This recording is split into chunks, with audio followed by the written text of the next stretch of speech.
guys, welcome back to my channel. Today we're going to be talking about the top 3 things that you can do to help you prepare for married life. So how many times do you go to a job interview without preparing, without looking into the company that you're about to work for? Hopefully the answer is you always go and prepare and you always look into the company. Well, the same needs to be done when you're preparing for marriage. By this point, if you're heading down the aisle, you and your partner know each other quite well. But you still need to look at how your life will change once you get married. Now, a lot of people turn around and say, nothing changes once you get married, you're still the same people, so what's the point in getting married? Other people say, once you've got that piece of paper, that ruins your relationship and it's doomed to fail. Well, in this video we're going to talk about 3 things that you can do to help future-proof your marriage. Top tip number 1, family budgeting. Now, it may sound really boring, but money is one of the biggest pain points within a marriage, so it's really important to get this set out well before you head down the aisle. So you need to be an open book in your marriage. There needs to be no secrets. So no squirreling money away that your other half doesn't know about. No this just in case pot. That's not how a marriage should work.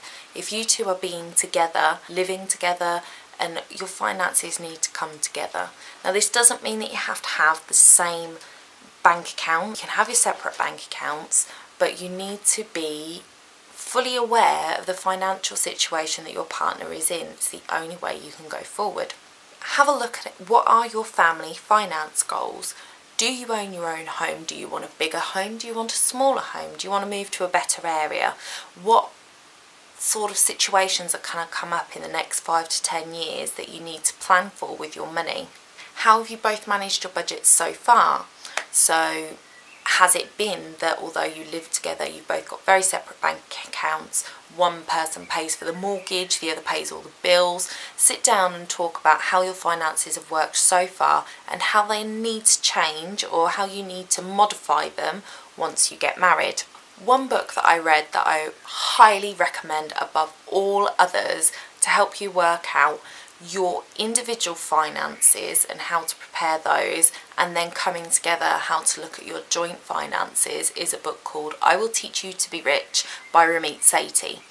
This isn't a get rich quick book. It's not going to show you how to make £1 million overnight. It's not that kind of book. It's teaching you to work within the money that you have and make it work for you.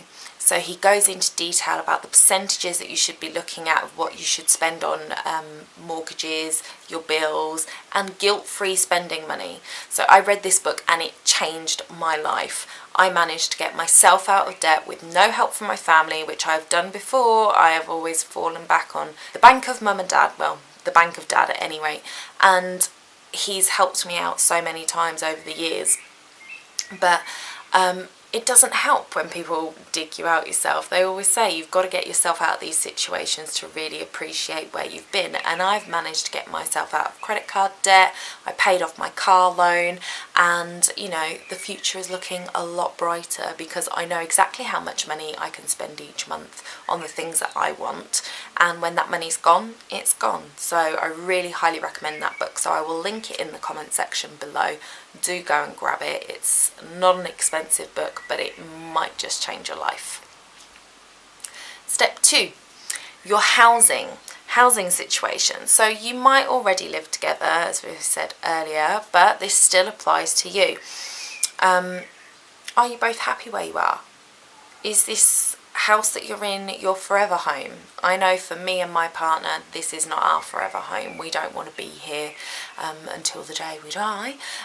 We want something more for ourselves, so you need to plan that. Do you want to own or do you want to rent? Now that may sound like a really ridiculous question, like of course we want to own a house, but you don't need to own a house. And in Ramit Sethi's book he does go over owning versus renting, and there are pros and cons to both. Although you won't own your home at the end of 25 years if you were renting, the fact is that rent is quite a bit cheaper than mortgages and you don't have to pay the the building's insurance, and you don't have to pay to repair the roof or the windows or the doors and things like that. So there are savings you can make if you rent, but you have to be really, really strong in the, we would have to put this aside for repairs on our house. If it was our own home, we're going to put that into savings, and you can make your money work harder for you in that way. But that is a decision you have to make together. How are you going to make your dream home happen? How long is it going to take? You both need to sit down and say, okay, we can save X, Y and Z. We're going to save in the pot for 5 years after we get married. Then we're going to go and we're going to buy the dream home. You both need to be on the same page with that. You can't have one person thinking, I want a 5-bedroom house with a double garage, detached at the end of a cul-de-sac, if the other one's thinking, I want an inner city apartment, 2 bedrooms, high end. You've got to be both on the same page. So don't just assume that your partner wants what you want. You need to have the discussion. Point 3, career aspirations and long-term goals. Are you both happy in your current jobs? Where do you see yourself in 5, 10, 15 years time with your work situation? You've got to look at this, although this is an individual thing, you've got to be happy in what you're doing every day. You need to talk to your partner, because if you're going to look at moving to a different job, it may well take you to a different location. Is your partner okay with moving there? So these are things that you need to sit down. You can't spring this on your partner once you're married. Oh, FYI, my company's got an office in New York, so we're going to move abroad because I want to go and follow my career path there. It doesn't work like that. You can't just spring these things on your partner. So you need to have a sit down discussion and say, look, are you happy in your job? What do you want from your working life? It takes up so much of our time, and it's no good if one of you's unhappy in the work that they're doing. You need to try and find a compromise where you can both follow your career goals and your aspirations, but come together and make sure that they fit together nicely. So it's fine if I know that I had a friend who supported her partner while they went through college, and they were happy to stay in a job that they didn't particularly like to support their partner so that they could reach their dream.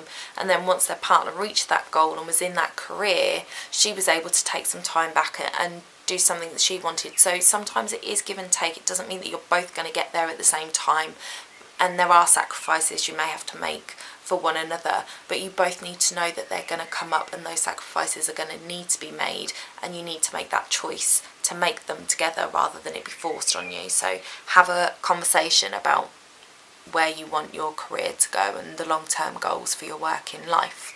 To wrap up, you may have been living very separate lives even though you've been living together. Your finances, your career choices, ownership or renting of homes. Now is the time to sit there and talk about how you're going to bring those things together and how you're going to work together to make each other happy and to grow together with those things. Make sure that you sit down and talk regularly about this, so it's not something you talk about once and then it doesn't get thought about again. You need to establish like a monthly family meeting, if you like, where you sit down and you talk about your financial goals and you talk about where you are and are you moving towards those goals. It's another way of if you listen to Ramit's book, I listened to it, I didn't read it, he really goes into that, not having a go at your partner because they've spent money and you're trying to save up for a house, but saying to them, oh, where are we on our savings goals for the house, so that you're not picking on them. And if you sit there and you go through that book and you break down your finances in the way he describes, your husband can go out and buy a computer game if he wants, because he will have guilt-free spending money that he can spend on whatever he likes, and you will have the same. So you'll have that money to spend on makeup and clothes and shoes, handbags, whatever your favourite splurge is, and you won't have to feel guilty about it because you know that both of your financial savings goals are being met, so you don't have to worry about it. So sit down and talk once a month. Where are you with your goals, your career goals, your financial goals, and are you both moving in the right direction? So don't forget to give this video a thumbs up and hit the subscribe button below and the notification bell so you get told when our next video goes up, which will be next week. And I will see you then.